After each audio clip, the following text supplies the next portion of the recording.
በኬንያ የሴቶች አዳሪ ትምህርት ቤት ህንፃ ላይ ከባድ እሳት ተቀስቅሶ 16 እና ከዛም በላይ የሚሆኑ ተማሪዎች ህይወታቸውን አጥተዋል። ይህ ዓለማችንን ያስደነገጠ የጎረቤት ዜና ሆኗል። ከዛም ውጭ በዩክሬን ጦርነት ከ500 ሺህ በላይ ወይም ደግሞ 500 ሺህ የሚጠጉ የሩሲያ ወታደሮች ህይወታቸውን ማጣታቸውን የብሪታንያ የስለላ ድርጅት አሳውቋል። ይሄ እውነት ነው ወይስ ደግሞ በምን ሁኔታ እንደዚህ አይነት ሀሳብ ሰጠ የሚለውን በስፋት እንዳስሰዋለን። የቀድሞ የአሜሪካ ፕሬዚዳንት ጆ ባይደን ዴሞክራቱ በሀገሪቱ የፍትህ መስሪያ ቤት ላይ ክስ መመስረታቸው ወይም ደግሞ መወንጀላቸው ተሰምቷል። እነዚህ ምን ጉዳዮች ናቸው የሚሉትን ሰፋ አድርጌ ነግራችኋለሁ። ተመልካቾች የተለመደ ላይክ፣ ሰብስክራይብ፣ ሼር ማድረጉን ቀጥሉ። ቢኒያም ካሴ አብሬያችሁ ቆይታ አድርጋለሁ። በዚህ አደገኛ እሳት እንግዲህ አውቶሙሻ በተባለ የሴቶች ትምህርት ቤት ላይ በተከሰተው አደጋ ማለት ነው ህይወታቸውን ካጡት 16 ተማሪዎች በተጨማሪ ከ70 በላይ የሚሆኑ ወይም ደግሞ 74 ተማሪዎች ጉዳት እንደደረሰባቸው ተነግሯል። ሆስፒታልም መግባታቸውን የሀገሪቱ ፖሊስ አሳውቋል። ይህ እጅግ መነጋገሪያ የሆነ ጉዳይ ነው። ሌሊቱን የደረሰ አደጋ እንደሆነ ተነግሯል። ሌሊት 7 ሰዓት ገደማ ማለት ነው ወይም ደግሞ በኢትዮጵያ ሰዓት አቆጣጠር አጋማሽ ሌሊቱ ላይ ማለት ነው ወደ 7 ሰዓት ገደማ የሆነ ነው። የሁለተኛ ደረጃ ትምህርት ቤቱ ተማሪዎች በሚኖሩበት አካባቢ የመኝታ ህንጻቸው ወይም ደግሞ ዶርማቸው ላይ 220 የሚሆኑ ሰዎች ይኖራሉ። በዚህም እንግዲህ የተቀሰቀሰው እሳት ከፍተኛ ጉዳት ማድረሱንም ፖሊስ ይፋ አድርገዋል። ፖሊስ 10 ሰዓት ተኩል ላይ ሌሊት መረጃው እንደደረሰው ወይም ደግሞ ዳይሬክተሩ ስለ አደጋው ሀሳብ እንደሰጠ አስቀምጧል። ባለስልጣናቱን ካሳወቁ በኋላ ዳይሬክተሩ የነፍስ አድን ስራው በከባዱ ወይም ደግሞ በተስፋም ስጋትም ውስጥ ሆነው እንቅስቃሴ ተደርጓል። የኬንያ ቀይ መስቀል ማህበርም አደጋውን የተመለከተ መረጃ 9 ሰዓት ተኩል ሌሊት ማለት ነው ሀሳብ እንደሰጠ ይፋ ሆኗል። የእሳት አደጋ ተከላካዮች፣ ፖሊሶችና የተለያዩ የነፍስ አድን ሰራተኞች፣ የኤመርጀንሲ ሰራተኞች ጭምር የአደጋውን ሁኔታ ለመቆጣጠር የተለያዩ እንቅስቃሴዎችን ሲያደርጉ እንደነበረ ተነግሯል። የእሳት አደጋም ስራ በዚህ ልክ ቁጥጥር ስር የመዋሉን ጉዳይ እጅግ አዳጋች ቢሆንም አሁን ግን ሰላም እየወረደ ይገኛል ተብሏል። የማዳን ስራውም አሁንም ይቀጥላል። በርካቶች ከዚህ በላይ አሁን ከተቀመጠው ቁጥር በላይ ህይወታቸውን አጥተው ሊሆን ይችላል የሚል መረጃም ተጋርቷል። የፖሊስ ምክትል አዛዥ አንድ ሀሳብ ሰጥተዋል። ማሱድ ሙዌኔ ይባላሉ። የአደጋውን መንስኤና የደረሰውን አሰቃቂ ጉዳት መጠን ለማወቅ የተለያዩ ምርመራዎችን እያደረግን ነው፣ ኢንቨስቲጌሽኑ ይቀጥላል የሚል ሀሳብም ሰጥተዋል።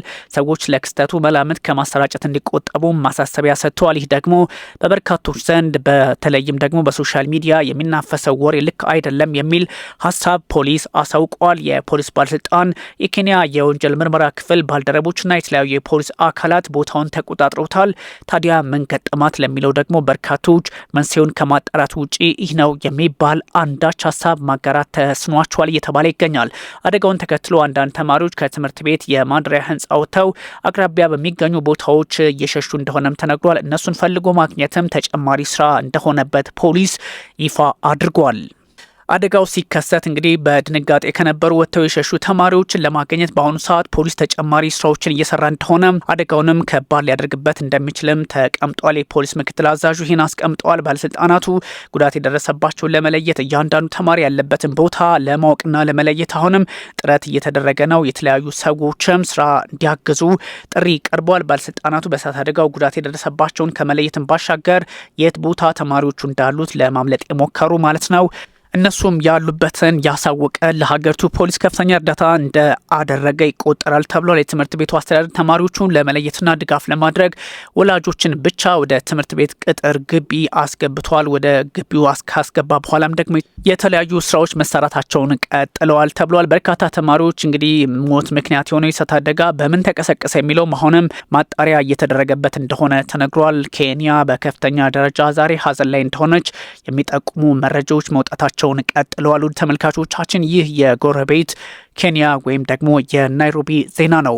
ወደ ሩሲያና ዩክሬን ውጥረት ስንሻገር በዩክሬን ጦርነት ሳቢያ ከ500 ሺህ በላይ የሚሆኑ ወይም 500 ሺህ የሚሆኑ የሩሲያ ጦር አባላት ወታደሮች ህይወታቸውን ማጣታቸውን የዩናይትድ ኪንግደም የስለላ ተቋም ይፋ አድርገዋል።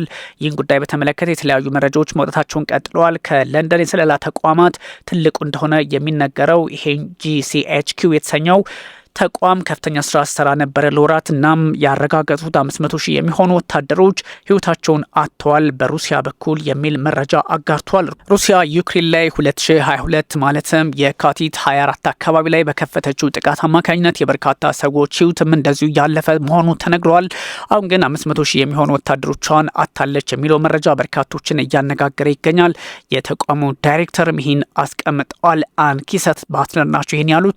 ቁጥሩ ደግሞ ለመጀመሪያ ጊዜ ባደረጉት ይፋዊ ንግግር ላይ የተገለጸ ሲሆን ምን ያህል እውነት ነው የሚለውንም አሁን ደግሞ በሩሲያ በኩል የሚወጡ መረጃዎችን ማረጋገጥ ይፈልጋል ተብሏል። ያም ሆኖ ግን ሩሲያ ከባድ ጉዳት እንደደረሰባት የሚጠቁም ነው የሚል መረጃ ተጋርቷል።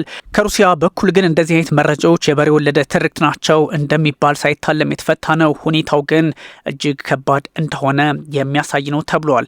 በበርካታ ጉዳዮች ላይ የተጠመዱት የሩሲያው ፕሬዚዳንት ቭላድሚር ፑቲንም የሀገሪቱን ሁኔታ መቆጣጠር እንዳለባቸው የተነገረ ባለበት ሰዓት የዩናይትድ ኪንግደሙ GCHQ ትልቁ ተቋም በዚህ ልክ ሀሳቡን አጋርቷል ተብሏል። የስለላ ኃላፊዋ ይህን ሲያስቀምጡ ደግሞ በተለያዩ አጋጣሚዎች ወደ ዩናይትድ ኪንግደም የሚገኙ ወሳኝ መሰረተ ልማቶችን ያለማቋረጥ ኢላማ እያደረገች ነው በሚልም እንደዚሁ ሩሲያን ጥያቄ ውስጥ ለማስገባት ሞክራለች። ብሪታንያ ከባድ ጊዜ ላይ እንደምትገኝም በማስጠንቀቂያ መልክ ሀሳብ ሰጥተዋል። ብሪታንያ እንዴት ነው በምን ሁኔታ ነው ችግር ውስጥ የገባቸው የሚለውንም በተለያዩ አጋጣሚዎች ለመተንተን ሞክረዋል። በአገሪቱ የግዛት አንድነት ላይ ለተፈጸሙ ተከታታይ የስለላ ሴራዎች እንደዚሁም ደግሞ በቅርቡ በዩናይትድ ኪንግደምና በሰሜን አትላንቲክ የጦር ጥምረት በሌሎቹ ማለት ነው ለተከፈተው ግልጽ ያልታወጀ ድብልቅ ጦርነት ይሉታል ሜክስ ዋር የሩሲያ መንግስት ተጠያቂ ነው በሚልም እንደዚሁ የደህንነት ኃላፊዋ ይፋ አድርጋለች። ኪየቭና ሞስኮ አንዳቸው ሌላኛውን እየተካሰሱ ወይም ደግሞ አንዱ አሸናፊ ነኝ ያሉ በሚገኙበት ሰዓት በብሪታንያ በኩል እንዲህ አይነት መረጃ ይፋ መደረጉ እጅግ አስቸጋሪ ነው። የካቲት ላይ የዩክሬኑ ፕሬዚዳንት ቮሎዲሚር ዜሌንስኪ አገራቸው ከ2022 አንስቶ ባለው ላለፉት 4 ዓመታት 55 ሺህ ወታደሮችን እንዳጣች ማስቀመጣቸው የሚዘነጋ አይደለም። አሁን ግን ሩሲያ 500 ሺህ ወይም ደግሞ ግማሽ ሚሊዮን የሚሆኑ ዜጎቿን ወታደሮቿን አጣች መባሉ ከሩሲያና ከዩክሬን የፖለቲካ ግንዛቤ አንጻር ካልሆነ በስተቀር እንዴት ብሎ የሚል ጥያቄ ይነሳል። ምክንያቱም ሩሲያ እያጠቃች ባለችበት ሰዓት 55 ሺህ የዩክሬን ወታደሮች ህይወታቸውን ካጡ እንዴት ሩሲያ ሳትጠቃ 500 ሺህ የሚሆኑ ወታደሮቿን አጣች የሚል መረጃ ወጣ የሚለው በርካቶችን የሚያነጋግር ጉዳይ ሆኗል። ለሩሲያ ሲዋጉ ህይወታቸውን ያጡ የ233539 ወታደሮችና መኮንኖች ስም ማረጋገጥ ችያለሁ በሚል ቢቢሲ እንደዚሁም አስነብበዋል። ትክክለኛ የህይወት መቀጠፍ ቁጥር ከዚህ ሊበልጥ እንደሚችልም ይናገራል። ግን ፖለቲካዊ አንደምታ ያለውና ሩሲያ እያጠቃች አይደለም፣ ሩሲያ እየተሸነፈች ነው የሚል ትርጉም ለመስጠት የተደረገው ነው የሚል ሀሳብም ከክሬምሊን በኩል በተደጋጋሚ እየወጣ ይገኛል። በተለያዩ አጋጣሚዎች በተለይም በታተሙ የህይወት ታሪኮች ሳቢያ የተከሰተው የቢቢሲ መረጃ ከጠቅላላ ሟቾች ቁጥር ውስጥ የሚወክለው ከ45 እስከ 65 በመቶ ያህሉን ብቻ እንደሆነ ከዚህ በፊት ደግሞ ተነግሯል። እናም 500 ሺህ ያደረሱት ከዚህ አንጻር እንደሆነ ለመገመት አያዳግትም። ግን ደግሞ የሩሲያው ፕሬዝዳንት ቭላድሚር ፑቲን እና ብሪታንያ በእንደዚህ አይነት አጋጣሚዎች ፖለቲካዊ ጥቅማቸውን ለማሳደግ ይሞክራሉ። እኛ ግን መቼውንም ቢሆን ፖለቲካችንን የጠነከረ ሁኔታዎችን በራሳችን መንገድ የምንቆጣጠር ነን በሚል ሀሳባቸውን ለማጋራት ሞክረዋል። የቀድሞው የአሜሪካ ፕሬዚዳንት ጆ ባይደን ዴሞክራቱ በሀገሪቱ ፍትህ መስሪያ ቤት ላይ ክስ መመስረታቸው ይፋ ሆኗል። ክስ የመሰረቱበት እንግዲህ የተለያዩ ሀሳቦችም እዚሁ ላይ ተካተዋል። የቀድሞው የአሜሪካ ፕሬዚዳንት ባይደን ግለ ታሪክ ጸሐፊያቸው ወይም ደግሞ ጎስት ራይተር ከሚባሉት ጋር ያደረጉት ቃለ ምልልስ ይፋ እንዳይሆን ታግዷል በሚል የፌዴራል መንግስቱ ላይ ክስ መስርተዋል። ያ ማለት እንግዲህ የትራምፕ ፕሬዚዳንት ትራምፕ ወይም ደግሞ የሪፐብሊካኖቹ መንግስት ወቀሳ ውስጥ ገብቷል በአጭሩ የሚለውን ትርጓሜ የሚያጠናክር ነው። ፕሬዚዳንት ጆ ባይደን የቀድሞ ማለት ነው ቃለ ምልልሱ ግላዊ መረጃ እንደሆነ ገልጸውታል። ሊያሳፍሩ የሚችሉ ዝርዝሮች ይዞ ሊሆን ይችላል የሚል ሀሳብም ሰጥተዋል። ይህ ታዲያ የመናገር መብትንም የሚጥስ ነው የሚል ሀሳብ ሰጥተዋል። ዴሞክራቱ ባይደን የሚስጥራዊ ሰነዶች አያያዛቸውን በሚመለከት ምርመራ በተከፈተባቸው ሰዓት የድምጽ ቅጅና የቃለ ምልልስ ጽሁፋቸውም እንደዚሁ ተገኝቷል። ለዚህም ሳይሆን አይቀርም ዲፓርትመንቱ እየዘጋባቸው የተባለ ይገኛል። ምርመራውን እንግዲህ ያደረጉት ሮበርት ሀርብ ናቸው። ያ ማለት ፕሬዚዳንት ባይደን ሰነዶችን የቀድሞ ማለት ነው ያለ አግባብ መያዛቸውን ጠቅሰው ነበረ። ክስ መመስረት ግን አላስፈላጊ አይደለም ብለው እንደነበረ ከዚህ ቀደም ማስቀመጣቸው የሚዘነጋ አይደለም። አሁን ግን ፖለቲካውን ራሳቸው ባይደን እያበላሹት ነው የሚል ሀሳብ ተሰጥቷል።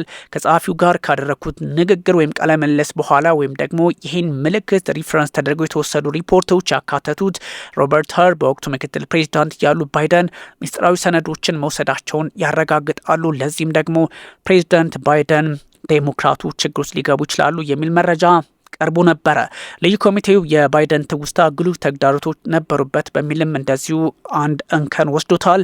ከጸሐፊው ጋር ያደረጉት ቃለ ምልልስ እውነቶችን ለማስታወስ አስቸገሩ ነበረ። እንደዚሁም ደግሞ አንዳንድ ጊዜ ማስታወሻ ደብተራቸውን ይገልጻሉ። እናም በምን መንገድ አምነናቸው ለአሜሪካ ሕዝብ ይፋ እናደርግ የሚል አይነት ይዘት ያለው ሆኗል። ሪፖርቱ በዋሽንግተን ውዝግብ የፈጠረ መሆኑ የሚዘነጋ አይደለም። ግን የፕሬዚዳንት ባይደን ጤናና እድሜ ላይ ትኩረት እንዲደረግበትም ከዚህ በፊት ማስገደዱ የሚዘነጋ አይደለም። በ2024 ፕሬዝዳንታዊ ምርጫ ፕሬዚደንሻል ኤሌክሽን ክርክር ባሳዩት አቅም ፓርቲያቸው ስጋቱን በማንሳቱ ምክንያት ከዳግም ምርጫ ዘመቻቸው ሰኔ ወር ላይ መባረራቸው የሚታወስ ነው። እናም ፕሬዚዳንት ዶናልድ ትራምፕ ደግሞ ይሄኛውን ጉዳይ ለፖለቲካዊ ጥቅማቸው ያውሉታል የሚል ሀሳብም እየተቀመጠ ይገኛል። ሪፐብሊካኖቹ ባይደን ተጠያቂ ለማድረግ እየሞከሩ ይገኛል። ህግ አውጪዎች ለ3 ጊዜ ያህል ድምፅ ቅጂው እንደ ማስረጃ ሆኖ እንዲመዘገብም ጠይቀዋል። ያም ሆኖ ግን የፍትህ መስሪያ ቤቱ ከዚህ ቀደም ቃለ ምልልሱ በግላዊ መብት ምክንያት ይፋ እንደማይሆን መቃወሙ የሚዘነጋ አይደለም። ግን ደግሞ በፕሬዚዳንት ትራምፕ አስተዳደር መስሪያ ቤቱ አቋሙን ግፊት ተደርጎበት ቀይሯል ተብሏል። የመስሪያ ቤቱ ቃል አቀባይ ይህን አስቀምጠዋል ማለት ነው። የጆ ባይደን ፍትህ መስሪያ ቤት ከ2016 ጀምሮ አእምሯቸው እየቀነሰ መሄዱንም የሚጠቁም ሆኖ ተመዝግቧል። በርካታ ሰዎች የተለያዩ ሀሳቦችን እያጋሩ ቢሆንም የአሜሪካ ፖለቲካ አሁንም አንዱ ሌላውን በመውቀስና የተለያዩ ችግሮችን በመፍጠር ላይ ትኩረት አድርገዋል የሚል መረጃ መጋራቱን ቀጥሏል። ፕሬዚዳንት ጆ ባይደን የቀድሞ ማለት ነው የግል ታሪካቸውን በጎስትራይተራቸው አማካኝነት ለማሳለፍ የሞከሩበት ሂደት ጥያቄ እየተነሳበት ይገኛል። ፕሬዚዳንት ባይደን በ2017 ፕሮሚስ ሚ ዳድ በተባለው ግለ ታሪካቸው ከጋራ ጸሐፊያቸው ማለት ነው ማርክ ዙከርበርግ ይባላሉ ከ2 ዓመታት አስቀድሞ ስለሞተው የመጀመሪያ ልጃቸውና በዚያ ሰሞን ስለነበሩ አንዳንድ ክስተቶች ለማንሳት ሞክረዋል። ይህም እንግዲህ የአንድ ግለሰብ መብት ብቻ ሳይሆን በተለያዩ ሁኔታዎች የሀገሪቱን ፖለቲካም ታሳቢ ማድረግ አለባቸው በሚል ጥያቄው ሊነሳባቸው ይችላል። ግን ጆ ባይደን ጉዳዮችን በተለየ በራሳቸው የፖለቲካ ምልክትና ቅርጽ ለመያዝ ይሞክራሉ። ፕሬዚዳንት ባይደን ምን አስበው የቀድሞ ማለት ነው እንደዚህ አይነት ጥያቄዎችን አነሱ የሚልም ሀሳብ እየተጋራ ይገኛል። ያም ሆኖ ግን ፕሬዚዳንት ጆ ባይደን በሰሯቸው ስራዎች አሁን እነ ፕሬዚዳንት ዶናልድ ትራምፕ የተለያዩ ጫናዎችን ለማሳደር እየሞከሩ ነው የሚለው ሀሳብም እንደዚሁ በስፋት ይወጣል። ፕሬዚዳንት ትራምፕ በተለይም ዴሞክራቶቹ በተለያዩ አጋጣሚዎች ለአሜሪካ የማይበጅ የፖሊሲ አቋምን ያራምዳሉ በሚል በመክሰስም ይታወቃሉ። አሁን ባለው ሁኔታ ግን ዓለምን ስጋት ውስጥ የከተተ የፖለቲካ ውዝግብ አሜሪካ ውስጥም እንደዚሁ ተፈጥሯል። ውድ ተመልካቾቻችን ስትከታተሉት የነበረው በእንጃ ቲዩብ ነው። እጅጉን አመሰግናችኋለሁ። ቢኒያም ካሴ ነበርኩ አብሬያችሁ ቆይታ ያደረኩት። መልካም ጊዜ